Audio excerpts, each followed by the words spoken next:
ভালো লেগেছে একটা বিষয়, সেটা হচ্ছে রাষ্ট্রপতি শাহাবুদ্দিন, মোহাম্মদ শাহাবুদ্দিন, তিনি বলছেন ফ্যাসিবাদের মূলোৎপাটন করে জুলাই চেতনার পরিপূর্ণ বাস্তবায়ন করতে হবে।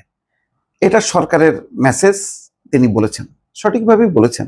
কিন্তু সাথে সাথেই একটু ধাক্কা লাগে। রাষ্ট্রপতি মোহাম্মদ শাহাবুদ্দিন তো আর এই কি বলে নতুন রাজনৈতিক ব্যবস্থার প্রোডাক্ট না। অন্তত দুইজন তারা আগের ধারাবাহিকতায় আছেন দুটি গুরুত্বপূর্ণ পজিশনে। একটা হচ্ছে জেনারেল ওয়াকারুজ্জামান। তো ওয়াকারুজ্জামান তো তার প্রমাণ করে দিয়েছেন 5ই আগস্ট তার যেই নেতৃত্বে একটা বন্দোবস্ত, যে একদিকে নতুন একটি রাষ্ট্রীয় ব্যবস্থায় সব কিছু সম্পাদন করা, সব রাজনৈতিক দলগুলোকে নিয়ে বৈঠক করা, অন্যদিকে শেখ হাসিনাকে পার করা, এই গুরুত্বপূর্ণ পট পরিবর্তনে তার একটা ঐতিহাসিক ভূমিকা আছে, এ ব্যাপারে কোনো সন্দেহ নেই। কিন্তু শাহাবুদ্দিন একেবারেই দলীয় বিবেচনায়, তখন অনেক আওয়ামী লীগাররাও মানে অবাক হয়েছে যে তাদের মধ্যে এত জ্ঞানী গুণী বিদ্বান ত্যাগী লোক মানে দলে এবং দলের বাইরে থাকার পরেও শাহাবুদ্দিনকে নিয়েছেন শুধুমাত্র আনুগত্যের কারণে, যে তিনি শেখ হাসিনা যা বলবেন শাহাবুদ্দিন তাই করবেন। এক অর্থে কর্মী ছিল। এমনও তো তিনি নিজেই বলেছেন যে আমি মানে পা ছুঁয়ে সালাম করতে গেছিলাম, মানে জাস্ট রাষ্ট্রপতি হওয়ার একদিন কি দুদিন আগে। তো সেরকম একটা অবস্থা, দেখেন একেবারে কর্মী, তাকে বানিয়েছেন রাষ্ট্রপতি। সেই রাষ্ট্রপতি এখন এই পট পরিবর্তনকে বলছে যে একটা ফ্যাসিবাদের উত্তরণ। এটা শেখ হাসিনার জন্য একটা নির্মম একটা পরিণতি।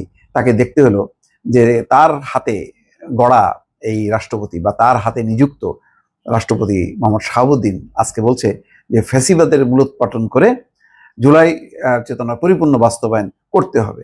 তার মানে ফ্যাসিবাদ শেখ হাসিনা ফ্যাসিস্ট হিসেবে আখ্যায়িত করছে, এটা তো পরিষ্কার। অনেক কিছু বলেছেন যে জুলাই গণঅভ্যুত্থান ছিল দীর্ঘদিনের বঞ্চনা, দুঃশাসন, দুর্নীতি, লুটপাট, গুম খুন, অপহরণ, ভোটাধিকার হরণ সহ সব ধরনের অত্যাচার নিপীড়নের বিরুদ্ধে তরুণ প্রজন্ম এবং আপামর জনতার ক্ষোভের বিস্ফোরণ। এই বৈষম্যমূলক ফ্যাসিবাদী ব্যবস্থা বিলোপ করে গণতন্ত্র পুনঃপ্রতিষ্ঠা, জনগণের ক্ষমতায়ন এবং মত প্রকাশের স্বাধীনতাকে সুনিশ্চিত করাই ছিল জুলাই গণঅভ্যুত্থানের মূল লক্ষ্য। তিনি আজকে বাণীতে জুলাই গণঅভ্যুত্থান দিবস উপলক্ষে এক বাণীতে এই কথা বলছেন।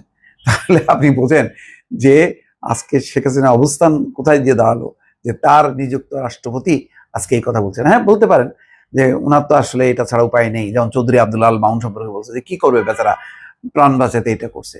তো এখন শাহাবুদ্দিনও এটা বলতে পারে, এটা বলতে পারে তারা, কিন্তু ইতিহাস তো বড় নির্মম। এটা রেকর্ড হয়ে থাকলো হাসিনার নিযুক্ত রাষ্ট্রপতি শাহাবুদ্দিন আজকে রাষ্ট্রকে প্রতিনিধিত্ব করেই বলছেন যে আগের যে রেজিমটা ছিল সেটা একটা ফ্যাসিবাদী রেজিম, আর সেটা থেকে উত্তরণ হয়েছে জুলাই চেতনার বাস্তবায়ন করতে হবে, অর্থাৎ গণতন্ত্র কায়েম করতে হবে, ঘুষ দুর্নীতি লুটপাট মুক্ত সমাজ কায়েম করতে হবে, রাষ্ট্র কায়েম করতে হবে এবং ভোটাধিকার প্রতিষ্ঠা করতে হবে।